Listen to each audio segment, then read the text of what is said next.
بسم اللہ الرحمن الرحیم۔ اے وادی لولاب یعنی اے وادی کشمیر، اور اس کے شاعر ہیں ڈاکٹر محمد علامہ اقبال۔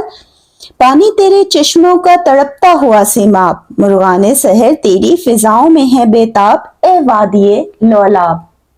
اب سب سے پہلے ہم اس کے پیچھے جو سوچ ہے اس کو سمجھیں گے، اور جس انداز سے یہ لکھی گئی اس حوالے کو ہم سمجھیں گے۔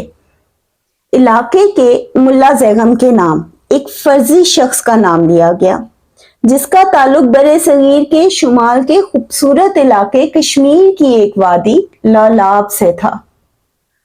یعنی یہ کشمیر کا ایک علاقہ ہے، اور ایک فرضی ڈائری بنائی گئی جس میں درج فرضی خیال کو 19 نظموں میں قلم بند کیا گیا، اور ان تمام کا مقصد کشمیریوں اور کشمیری ہندو راجا کی غلامی سے آزاد ہونے کا یقین کرنے، اور ان کو آزادی کی قدر و قیمت بتائیں اور ان کی سوئی ہوئی صلاحیتوں کو اجاگر کریں۔ یعنی اس سارے لکھنے کا مقصد کیا تھا کہ کشمیریوں کو آزادی کی قدر و قیمت کا احساس ہو، ان کی سوئی ہوئی صلاحیتیں اجاگر ہوں۔ یہ کس طرح ممکن تھا؟ جو حوالہ ہمیں اس نظم میں آگے دیکھنے کو ملے گا وہ یہ ہے کہ اسلامی اقدار کو اپنایا جائے، اللہ تعالیٰ سے محبت کو قائم کیا جائے، حقیقی درویشی کو اختیار کیا جائے، اور آزادی کے لیے جدوجہد کی جائے۔ اور ہم کیونکہ اپنی اقدار کو بھلا چکے ہیں، اپنی اسلامی تعلیمات کو نظر انداز کر رہے ہیں، اس لیے یہ صورتحال کا ہمیں سامنا کرنا پڑ رہا ہے۔ اپنے سرسبز و شاداب مناظر، گھنے جنگلات، صاف و شفاف چشموں اور بلند و بالا پہاڑوں کے لیے مشہور اس وادی میں کئی دریا بہتے ہیں، جن میں ایک نہر لولاب بھی شامل ہے۔ یعنی بہت سے دریا بہتے ہیں اور اس میں ایک یہ نہر بھی شامل ہے جو سیاحوں کے لیے کشش کا باعث ہے۔ وادی لولاب کی ثقافت کی بات کروں، یہاں کے لوگ کشمیر کی روایتی ثقافت، رسم و رواج اور زبان کو اپنائے ہوئے ہیں۔ یہ وادی تاریخ کے اعتبار سے بہت اہمیت رکھتی ہے، کیونکہ یہ کئی صدیوں سے مختلف حکمرانوں اور بادشاہوں کے زیر تسلط رہی۔ اس مصرعے میں اقبال وادی کے چشمے کے پانی کو سیماب کی مانند قرار دیتے ہیں۔ تڑپنا سے مراد پانی کا ہلکا ہلکا حرکت کرنا ہے۔ اب ہم اس شعر کے حوالے سے، اس نظم کے حوالے سے بات کریں گے۔ پہلے ہم نے پس منظر کو بھی سمجھا اور تھوڑا سا آپ حوالہ دیں گے اس سب کا بھی۔ پانی تیرے چشموں کا تڑپتا ہوا سیماب، اس مصرعے میں اقبال وادی کے چشموں کے پانی کو سیماب کی مانند قرار دیتے ہیں۔ تڑپنا سے مراد پانی کا ہلکا ہلکا حرکت کرنا ہے۔ یہاں وادی کے چشموں کے پانی کی چمک اور حرکت کو سیماب کی مانند قرار دیا گیا اور وادی کی خوبصورتی کو اجاگر کیا گیا۔ یعنی مقصد کیا تھا کہ وادی کی خوبصورتی کا بیان کیا جائے۔ اقبال نے اس شعر کے ذریعے قدرتی حسن، جوش اور حرکت کو بیان کیا ہے جو اس وادی کے چشموں میں نظر آتی ہے۔ یہ شعر ہمیں قدرتی حسن کی قدردانی کی ترغیب دیتا ہے۔ یعنی یہ شعر جو ہے ہمیں قدرتی حسن کی قدر کرنے کی ترغیب دیتا ہے کہ یہ جو حسن ہے بہت قیمتی ہے، اللہ تعالیٰ کی بہت شان ہمیں اس میں سب میں نظر آتی ہے۔ اس طرح سے پانیوں کا بہنا اور ٹھنڈی ہواؤں کا چلنا، سرسبز ہونا، یہ سب ہمیں اللہ کی قدرت کی نشانیاں دکھاتی ہیں یہ چیزیں۔ اے وادی لولاب تیری فضاؤں میں صبح کے وقت چہچہاتے ہوئے پرندے ادھر ادھر اڑتے پھرتے ہیں۔ شاعر کا کہنا ہے، علامہ اقبال کا کہنا ہے، مرغان سحر تیری فضاؤں میں ہے بےتاب۔ ہم کیسے لکھیں گے اسے جملے میں؟ اے وادی لولاب تیری فضاؤں میں صبح کے وقت چہچہاتے ہوئے پرندے ادھر ادھر اڑتے پھرتے ہیں۔ علامہ اقبال اس مصرعے میں وادی لولاب کی فضاؤں کی طرف اشارہ کر رہے ہیں۔ مرغان سحر کا مطلب ہے صبح کے وقت چہچہانے والے پرندے۔ یہاں بیان کر رہے ہیں کہ